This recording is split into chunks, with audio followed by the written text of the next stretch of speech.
The sun was just beginning to rise as Mariel quietly tied her hair into a bun.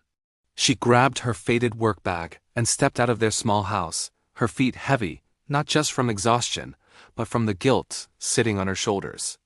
Today was her son Adrian's 14th birthday, and once again, she wouldn't be there in the morning to celebrate with him.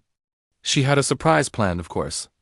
A cake she'd ordered late last night, balloons she'd hidden in a cabinet, and a heartfelt letter she wrote at 2 a.m., apologizing for every moment she had missed. She even taped it under the kitchen table, where she planned to guide him later that night. But Adrian didn't know any of that. He only knew that for the past 3 years, his mother had missed almost everything.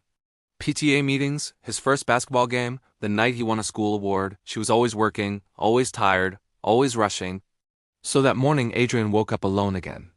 He walked into the kitchen, his eyes scanning the empty counter before letting out a soft, defeated sigh. Figures, he mumbled to himself. He opened the fridge. No cake, no note, no sign at all that today was special. His gaze drifted to the calendar pinned on the wall. Her handwriting marked every single day with scheduled shifts, deadlines, and bills that needed to be paid. But on today's square, his birthday, there was nothing. No hearts, no reminders. Just a stark empty box. He swallowed the lump in his throat. She really forgot. Without eating, he grabbed his bag and left for school. Meanwhile, miles away, Mariel was on her lunch break, hiding behind the employee lockers. She was frantically, but quietly, blowing up balloons. She glanced at the time. She could still make it home by 7 p.m. if traffic wasn't too bad. She pictured Adrian's face when he'd see the surprise, and a small smile touched her lips. But while she was busy planning, Adrian was spending his day trying to pretend his heart wasn't breaking. Classmates asked where the birthday treats were. Teachers wished him a happy birthday, but the words felt hollow. By the afternoon, he couldn't take it anymore. He made a decision. He went home, sat at the kitchen table, and began to write his mother a letter of his own. He hesitated for a moment. Then the words poured out. "Mom, I wish you didn't have to work so much. I don't want gifts. I just want you, please. Can you stop working so hard? I miss you." He carefully folded the paper, placed it on her bedside table where she would surely find it, and went outside to sit on the small bench in front of their house. Hours passed. The sun began to set, painting the sky in shades of orange and purple. Still no mom. Then, finally, he heard her hurried footsteps echoing down the street. She burst through the door, smiling and out of breath, holding a small cake she'd picked up on the way home. "Adrian, can you come here for a minute?" She called out, her voice full of excitement. He stepped inside quietly. And there, on their small dining table, were the balloons, the cake, and a single candle waiting to be lit. Mariel wore that one tired smile he had missed so much. "I didn't forget," she said softly.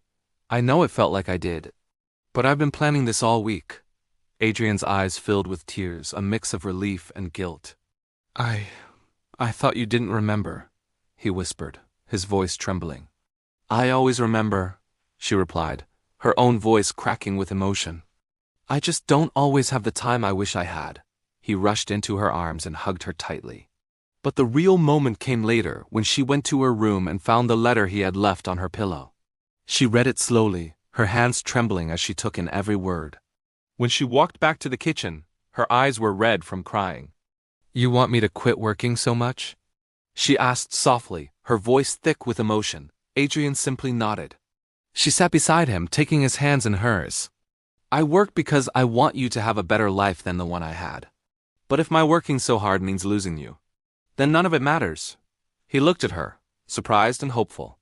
That night, they shared cake, laughter, and tears. And for the first time in years, Adrian didn't feel forgotten. And Mariel realized a profound truth, that sometimes the greatest gift isn't money or security or possessions, it's presence. It's simply being there. Thank you for watching. If this story touched your heart, please like, share, and subscribe for more content that makes you think and feel. We'll see you in the next one.